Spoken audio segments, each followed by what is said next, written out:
নমস্কার। Digital signal processing বা ডিএসপির এই বিশেষ আলোচনায় আপনাদের স্বাগত। আজ আমরা ডিজিটাল দুনিয়ার একেবারে ভেতরে ঢুকে দেখব কিভাবে আমাদের চারপাশে টেকনোলজি কাজ করে আর তার পেছনের কিছু মূল রহস্য ভেদ করব। আচ্ছা, একটা ব্যাপার কখনো ভেবে দেখেছেন?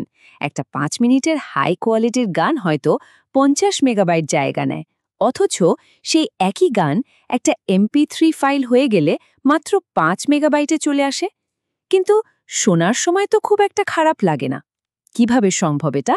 আজকের আলোচনায় আমরা এই জাদুর পেছনের বিজ্ঞানটাকেই সহজভাবে বোঝার চেষ্টা করব। তো আমাদের আজকের এই সফরটা মোট ৪টে ভাগে ভাগ করা হয়েছে। আমরা এক এক করে ডিএসপির মূল ধারণাগুলো জানব এবং শেষে দেখব কিভাবে এই সবগুলো মিলে একটা সম্পূর্ণ ছবি তৈরি করে। ঠিক আছে, চলুন তাহলে শুরু করা যাক আমাদের প্রথম ভাগ দিয়ে। ডিজিটাল সিস্টেমগুলো অসম্ভব শক্তিশালী, তাই না? কিন্তু জানেন, এদেরও একটা বড় সীমাবদ্ধতা আছে। এরা কোনো কিছুকে অসীম বা ইনফাইনাইটভাবে দেখতে পারে না। এই সীমাবদ্ধতাটাকে বলা হয় ফাইনাইট রেজিস্টার লেংথ। মানে, খুব সহজ করে বললে, কম্পিউটারের মেমোরি তো আর অসীম নয়, তাই যে কোনো সংখ্যাকে স্টোর করার জন্য ওর কাছে একটা সীমিত জায়গা থাকে। আর এই কারণেই একটা ছোট্ট কিন্তু খুব গুরুত্বপূর্ণ সমস্যা তৈরি হয়, যাকে আমরা বলি রাউন্ডিং এরর। ব্যাপারটাকে একটা দারুণ উদাহরণ দিয়ে বোঝা যায়। ধরুন, একটা ডিজিটাল ওজন মাপার মেশিন। সেটা হয়তো ১০০ গ্রাম দেখাতে পারে, আবার ১০১ গ্রামও দেখাতে পারে। কিন্তু এই দুটোর মাঝখানে যে অগণিত মান, যেমন ১০০.১২৩৪৫ গ্রাম, সেগুলো কিন্তু দেখাতে পারে না। এই যে ছোট্ট একটা ফাঁক রয়ে গেল, এটাই হলো এরর। একেই বলে কোয়ান্টাইজেশন এরর। এই যে দেখুন, অ্যানালগ জগতে পাইয়ের মান তো চলতেই থাকে, কখনো শেষ হয় না। কিন্তু একটা ডিজিটাল সিস্টেমে আমাদের বাধ্য হয়েই ওকে একটা নির্দিষ্ট দৈর্ঘ্যে কেটে ফেলতে হয়, যেমন ৩.১৪১৬। এর ফলে কি হয়? একটা নিখুঁত মসৃণ রেখা যেন ছোট ছোট সিঁড়ির ধাপে পরিণত হয়।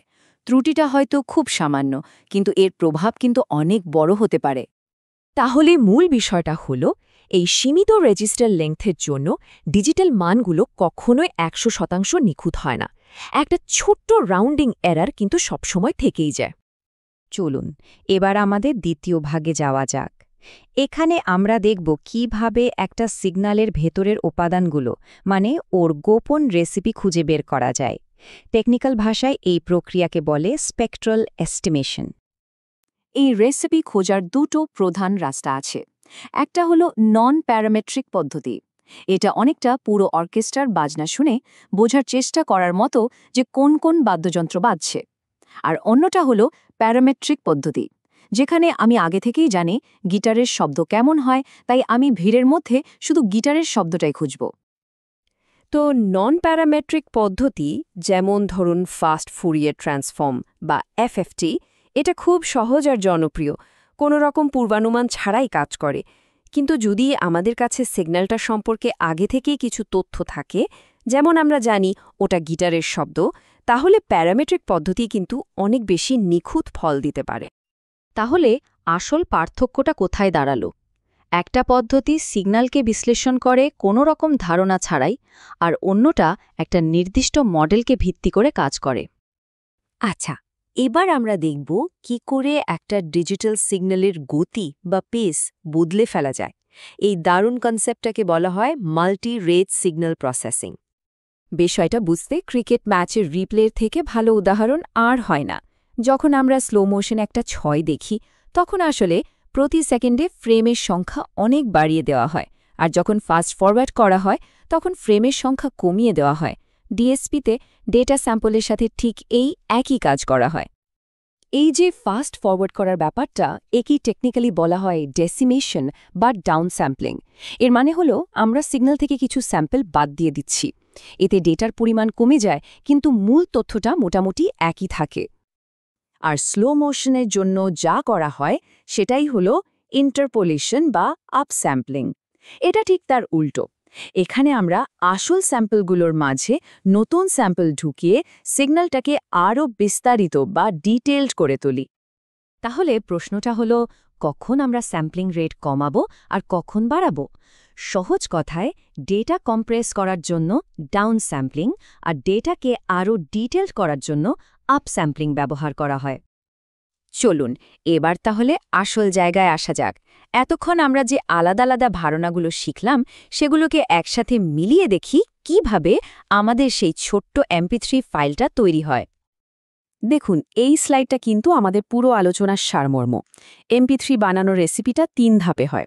প্রথমত স্পেকট্রাল এস্টিমেশন দিয়ে গানের মধ্যে থাকা সব ফ্রিকোয়েন্সি খুঁজে বের করা হয়। দ্বিতীয়ত মাল্টিরেট প্রসেসিং বা ডেসিমেশন ব্যবহার করে সেই সব ফ্রিকোয়েন্সি বাদ দেওয়া হয় যা আমাদের কান সহজে শুনতে পায় না। আর সবশেষে ফাইনাইট রেজিস্টার লেংথের ধারণা ব্যবহার করে বাকি ডেটাকে কোয়ান্টাইজ করে খুব কম জায়গায় স্টোর করা হয়। এই 3টে ধাপ মিলেই একটা বড় অডিও ফাইল একটা ছোট্ট MP3 ফাইলে পরিণত হয়। তাহলে পুরো ব্যাপারটা কি দাঁড়ালো? ফাইনাইট রেজিস্টার লেংথের সীমাবদ্ধতাকে কাজে লাগানো, স্পেকট্রাল এস্টিমেশন দিয়ে বুদ্ধি করে বিশ্লেষণ করা, আর মাল্টিরেট প্রসেসিং দিয়ে ডেটার গতি নিয়ন্ত্রণ করা, এই 3টে জিনিস মিলেই ডিজিটাল ডেটা কম্প্রেশনের জাদুটা সম্ভব হয়। আসলে ডিএসপির এই ধারণাগুলো শুধু আজকের টেকনোলজির জন্য নয়, ভবিষ্যতের জন্য ভীষণ গুরুত্বপূর্ণ। আর্টিফিশিয়াল ইন্টেলিজেন্স, 5G কমিউনিকেশন বা ইন্টারনেট অফ থিংস সবকিছুর পেছনেই ডিএসপির একটা গভীর ভূমিকা আছে। তাই এই জ্ঞানটা বোঝা মানে ভবিষ্যতের প্রযুক্তির ভাষা শেখা, যা আপনার সারা জীবনের একটা বড় সম্পদ হয়ে থাকতে পারে। আশা করি এই আলোচনাটি সবার ভালো লেগেছে। একবার যখন সিগন্যালের ভাষাটা বোঝা যায়, তখন আমাদের চারপাশের ডিজিটাল জগতের অনেক রহস্যই কিন্তু পরিষ্কার হয়ে ওঠে। এখন ভাবার বিষয় হলো, এর পরে আর কোন ডিজিটাল জাদুর রহস্য ভেদ করা যেতে পারে।